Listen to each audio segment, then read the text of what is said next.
Maintenant, on va parler du port autonome de Lomé. C'est l'objet même de ce live. Parce que ce live, c'est pour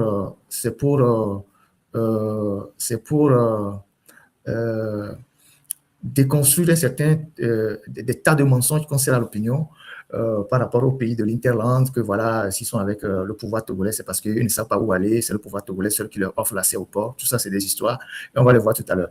Mais avant de voir ça tout à l'heure, on va faire l'historique du port de Lomé. Alors, le port de Lomé, dont la première pierre a été posée dans les années 62, a été une pomme de discorde entre Sylvanus Olympio, de regrettée mémoire, et la métropole française.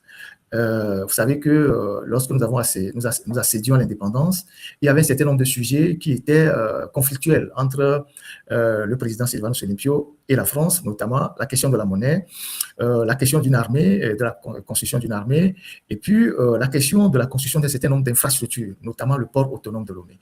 Sylvanus Olympio, qui est un économiste rompu à la tâche, qui a travaillé dans des grands groupes, il a observé aussi que dans les pays voisins, comme le Bénin, les Français avaient construit un wharf qui ne tenait pas, qui n'était pas solide. Donc, la France ne voulait pas lui donner les moyens de construire le port de Lomé. La France voulait que le Togo dépende de Dahomey pour ses marchandises. Alors qu'avec les Allemands, le Togo avait déjà deux wharfs. Donc, ils ne comprenaient pas pourquoi la France voulait que le Togo reçoive ses marchandises à partir de Cotonou. Donc, comme les Français ne voulaient pas l'accompagner, il a dit, bon,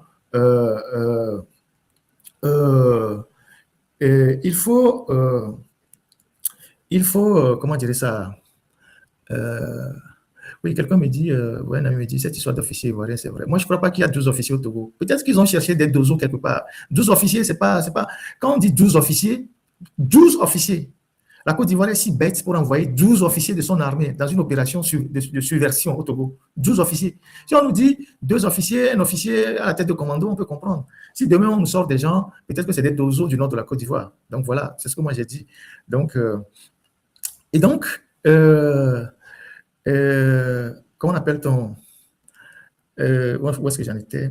Et donc, Sylvanus décide d'aller voir les Allemands pour solliciter les Allemands pour la construction du port autonome de Lomé. Et c'est comme ça que les Allemands ont accepté d'accompagner le Togo pour la construction de ce port-là. Je le dis pour commencer ce live parce que nous allons décortiquer pourquoi le port de Lomé aujourd'hui est au centre de certains nombres d'enjeux et que cela ne profite pas à notre pays.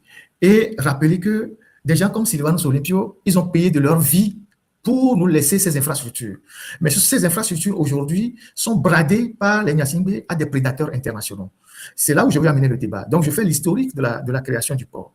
Et donc, Sylvanus va voir les Allemands et les Allemands acceptent de l'accompagner pour la construction de ce port-là. Les études ont été faites et une fois que les études ont été faites, on est passé à la phase de la matérialisation. Et donc, en 1962, les images, Sylvanus plus les Allemands posent la première pierre de la construction du port autonome de Lomé. Donc, vous voyez les images, c'était le 23 novembre 1962, pose de la première pierre du port de Lomé par le président Sylvanus Olympio et avec les autorités allemandes et ceux qui se sont rendus à l'époque au Togo pour la mise en place, la construction de cette infrastructure stratégique. Parce que ce sont les Allemands, en faisant les études, qui ont pointé cet endroit exact que là-bas, la mer est en eau profonde. Donc, il faut faire le port là-bas. Donc, et donc, ces images-là que vous voyez, ces images d'archives, c'est la pose de la première pierre pour la construction du port de Lomé. Donc, vous voyez Sylvanus Olympio, vous voyez le ministre, je ne sais pas comment il s'appelle déjà, j'ai oublié son nom, vous voyez l'officiel allemand qui est à sa droite, et donc, qui ont posé comment appelle-t-on la pose de la première pierre. Malheureusement, comme vous savez, Sylvanus n'a pas vu la fin des travaux de ce port-là. Donc, il a été assassiné 1 an plus tard. Mais à la base, l'espace qui était réservé au port autonome de Lomé prenait en compte tous les quartiers que vous voyez aujourd'hui, comme les Adakbam et tout ça, Tanikope, toute cette zone-là, Kagome et tout ça. Tous ces quartiers étaient incorporés dans l'espace portuaire. Et selon un aîné que j'avais vu à Lomé, dont un de ses parents avait travaillé sur ce chantier, il me disait que il avait même été prévu de faire un canal entre la mer et la lagune, et notamment dans la zone de TP3 là-bas, comme ça a été fait le canal de Vridi, pour que les bateaux, une fois arrivés, s'enfoncent dans le territoire pour décharger les marchandises. Et donc, voilà, il était avec le ministre K. von Hasel, voilà, le représentant de la République fédérale d'Allemagne. Donc, le 23 novembre 1962, pose de la première pierre du port autonome du port de Lomé par le président Sylvanus Olympio et K. von Hasel, représentant de la République fédérale d'Allemagne. Donc, vous voyez à l'époque à quoi ressemblait la zone. Ça, c'est la zone qui abrite aujourd'hui le port. Vous voyez les cocotiers, toute cette zone-là. Et donc, après, Sylvanus a perdu la vie quelques mois après. Et il nous a légué ce joyau-là. Et ce joyau qui est aujourd'hui au centre de toutes les convoitises. Et donc, quand Sylvanus est assassiné, on construit le port a été inauguré, et puis les Allemands sont restés dans la gestion du port pendant longtemps. Et à partir des années 2000, quand les Allemands sont partis après la rupture de la coopération, les Français sont rentrés en jeu. Les Français qui avaient refusé à l'époque de financer le port, leurs sociétés ont manifesté aujourd'hui leur appétit pour le port. Alors, et donc le Togo, les Gnassingbé ont concédé une convention de cession, fait une convention de cession avec le groupe Bolloré en 2021. En 2001, on va voir la fiche technique de cette convention-là. Je vous la lis tout de suite.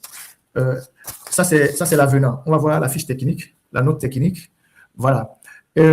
Voilà, ces documents sont des documents exclusifs que je partage avec vous. Ça, c'est les documents de notre rédaction sur les dossiers Bolloré. Donc, vous avez une chronologie synthétique des conventions. Donc, la date de signature de la première convention, c'est le 29 août 2001 que les Gnassingbé ont cédé le port au groupe Bolloré avec ses co-actionnaires, les Dupuis-Dauby et tout ça. Le 10 septembre 2029, il y a eu un premier avenant. Le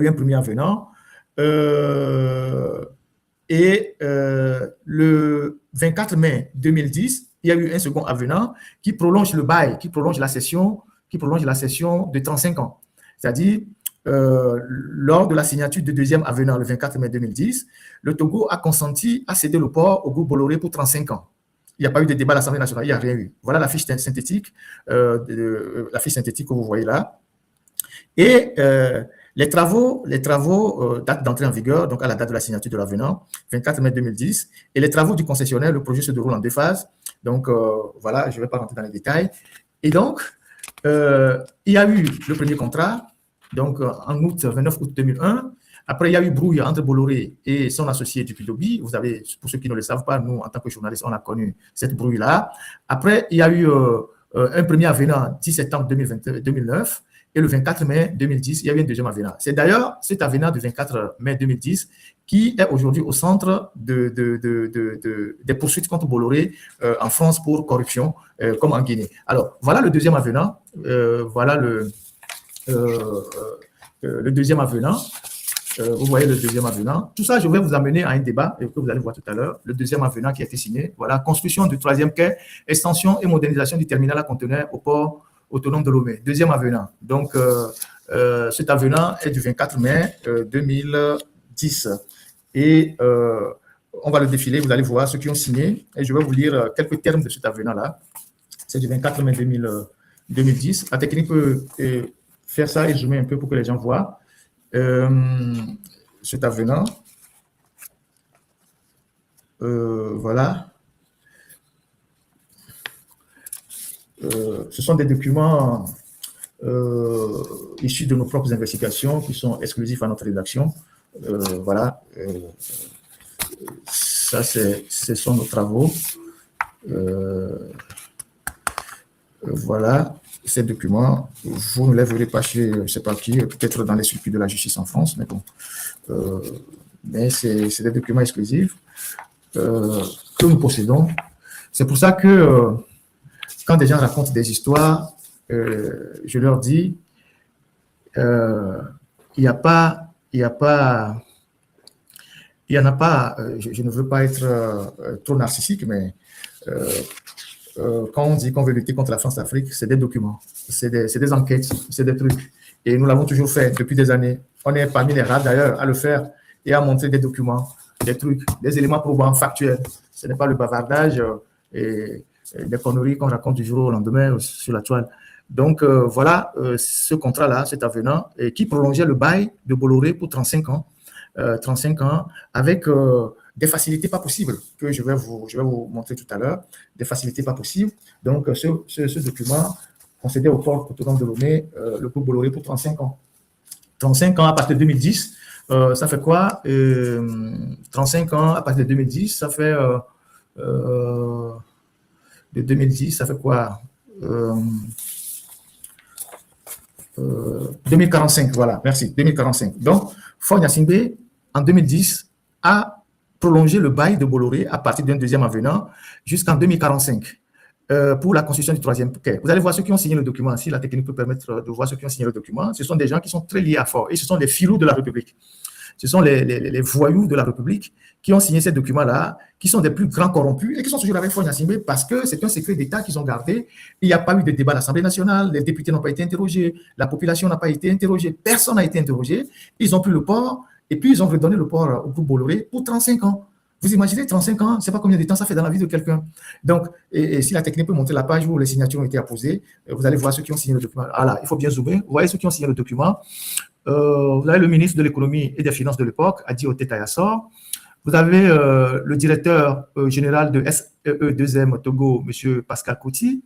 Vous avez le ministre des Travaux publics, des Transports et tout ça, M. Damipi Nupoku, l'un des plus grands voleurs de la République. Il est toujours protégé par Faure.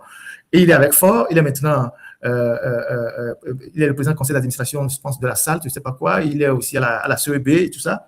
Donc, voilà les gens qui ont magouillé derrière le peuple. C'est le même Damipi que vous retrouvez aussi dans le contour global, derrière Faure Gnassingbé toujours. Et donc, ces gens-là, c'est eux qui ont bradé nos richesses aux étrangers. Et donc, vous voyez donc Damipi, et vous voyez le contre-amiral sans frégate ni destroyer, Kodjo Fogan Adénion. Il est amiral, mais il n'y a pas de flotte maritime. Donc, voilà ceux qui ont signé le document. Et puis, ça a été enregistré aux impôts et ça a été reçu par le receveur de l'enregistrement, M. Kateleona Tossima. Et c'était le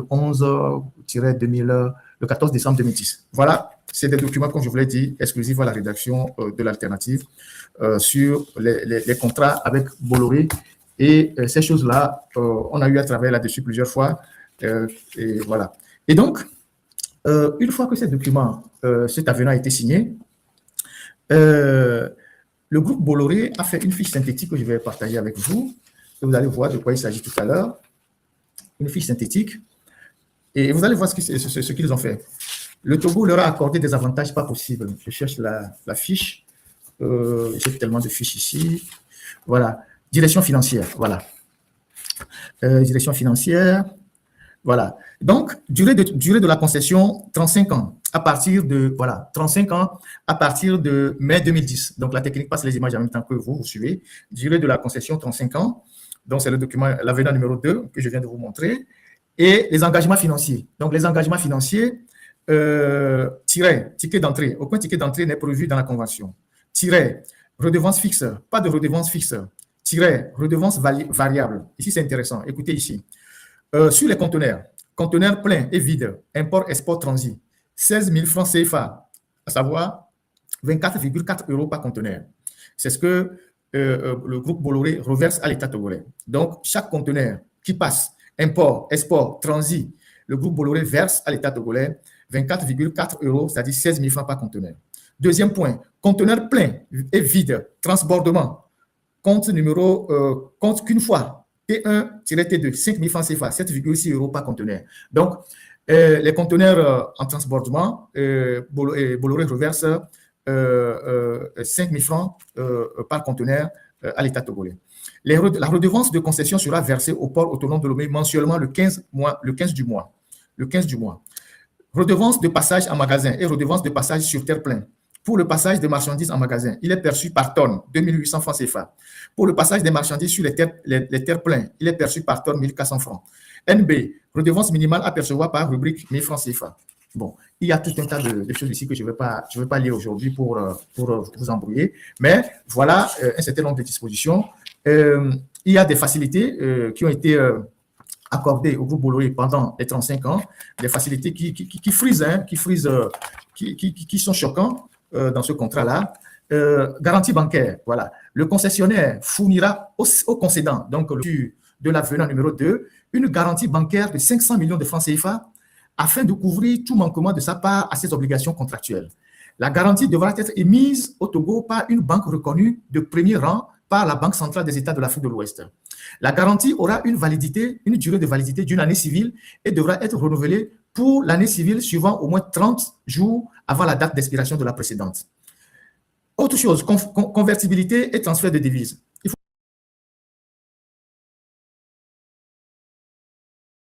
pendant toute la durée de la convention de moment d'emprunter des fonds en dehors du territoire du concédant, donc du Togo, de la libre et immédiate convertibilité du franc CFA en euros ou en devises étrangères, conformément aux procédures de la Banque centrale des États de l'Afrique de l'Ouest, de transférer, écoutez très bien, de transférer hors du territoire du concédant, donc du Togo, au titre des contrats de construction, d'assistance technique, de contrats passés avec des sous-traitants, des sommes dues aux prêteurs et investisseurs, des sommes versées à ses actionnaires sous forme de dividendes, de commissions de gestion et de remboursement de créances. C'est ici qu'on organise l'évasion fiscale.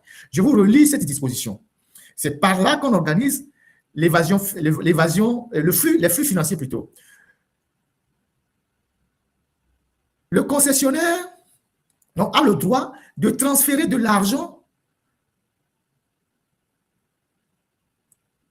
hors du territoire du concédant au titre des contrats de construction, d'assistance technique, de contrats passés avec des sous-traitants, des sommes dues aux prêteurs, investisseurs, des sommes versées à ses actionnaires sous forme de dividendes, de commissions de gestion, de remboursement des créances. Qui contrôle ça?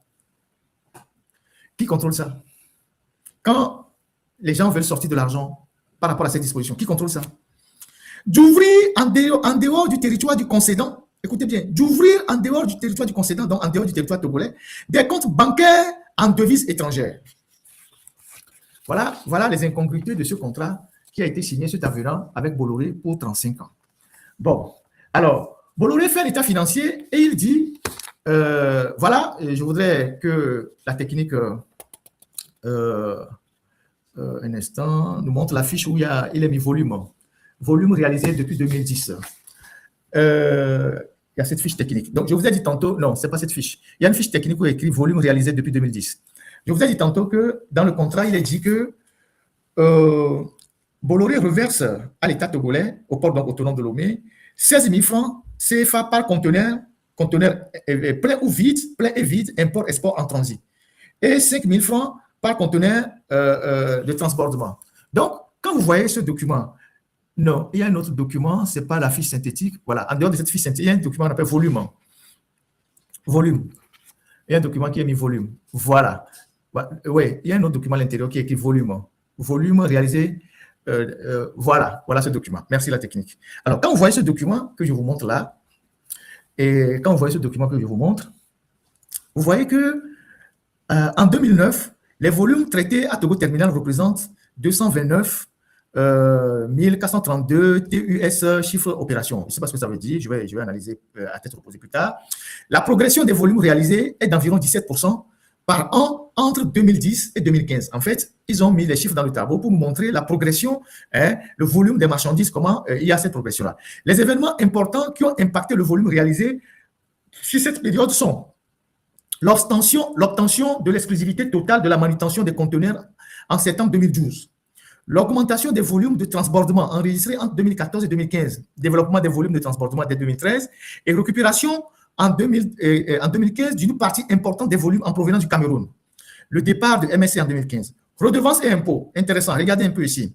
Depuis l'attribution de la concession du terminal, de Togo Terminal, le groupe Bolloré s'est acquitté d'un montant total et de redevances s'élevant à 28,9 millions d'euros au bénéfice de l'autorité portuaire de l'État togolais. Donc, Bolloré déclare avoir reversé à l'État togolais, via le port autonome de Lomé, 28,9 millions d'euros. Ça, c'est un rapport de 2010 ou 2012, donc c'est en 2010. Donc, Bolloré dit avoir versé, vous voyez ça, 28,9 millions d'euros, disons 30 millions d'euros, non, 29 millions d'euros pratiquement, au port autonome de Lomé et à l'État togolais. Et cet argent, personne n'a vu les traces. Personne n'a vu les traces de cet argent dans la loi de finances. Bon, donc, Bolloré a géré le port comme il voulait jusqu'à ce que les scandales le rattrapent. Maintenant, les scandales le rattrapent pendant que Bolloré était au port, et Faure et quelques amis font construire un second port, une seconde plateforme. Vous connaissez là où on enlevait le sable avant, en face de foyer des marins.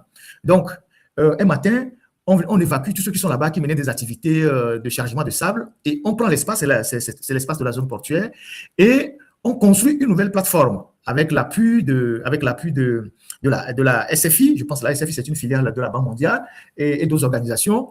Et on demande au port autonome de Lomé de faire des prêts pour construire la LCT, Lomé Conteneur Terminal, avec d'autres fonds extérieurs. Donc, on prend de l'argent dans les caisses du port autonome de Lomé, dans le port autonome, c'est-à-dire la partie qui fonctionnait avant, a été obligée d'aller faire des prêts, plus l'argent que les privés ont mis dedans pour construire la LCT.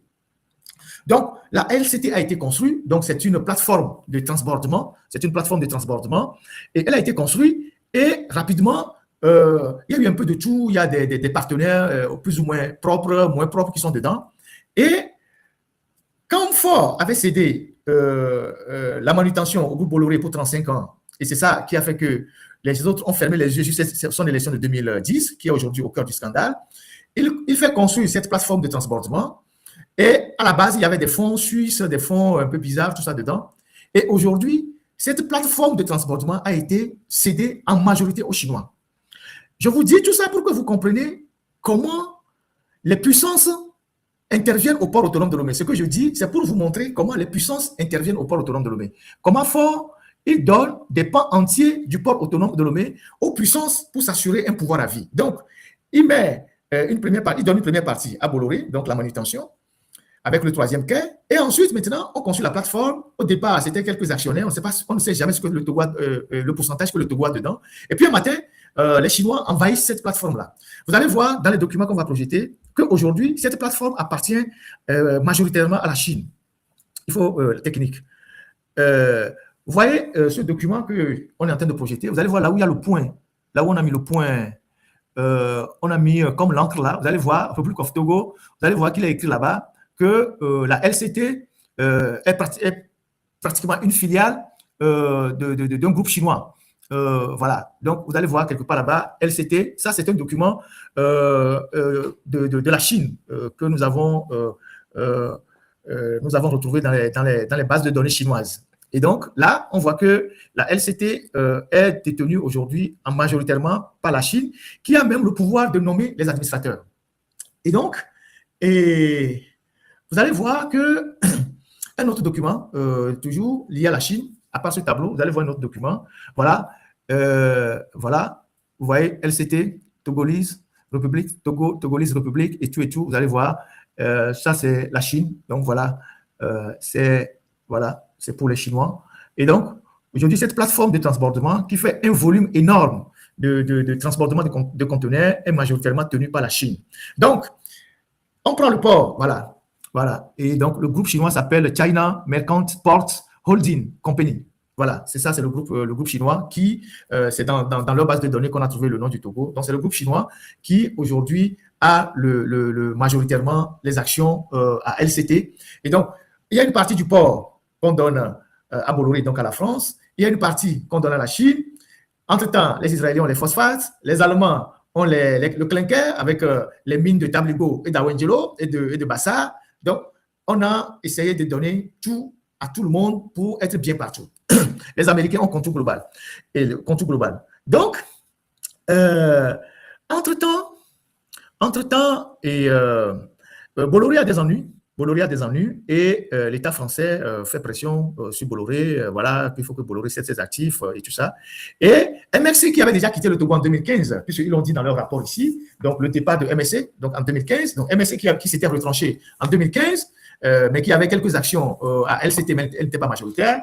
MSC revient dans le jeu dès que Bolloré dit je vais vendre tous mes actifs dans les ports africains pour éviter tous les ennuis que j'ai, les dossiers, les journalistes et tout, Mediapart, les journalistes africains, tous ceux qui sont derrière moi, je vais me barrer, j'ai suffisamment fait d'argent, je vais me barrer. Donc, quand Bolloré décide de vendre ses actifs dans les ports africains, il y a MSC qui se met sur orbite. MSC, c'est un groupe italien avec des ramifications en France. Donc, les discussions ont eu lieu et jusqu'à ce jour, Faure Gnassingbé n'a jamais rendu compte à l'Assemblée nationale ni aux Togolais comment est-ce que les discussions se sont déroulées pour que Bolloré cède ses actifs et que ce soit MSC qui les acquiert. Méditerranéen, nous savons que MSC a des ramifications jusqu'à l'Élysée. Il y a des gens à l'Élysée dont les proches parents sont dans MSC. Ça, c'est un dossier sur lequel on reviendra plus tard.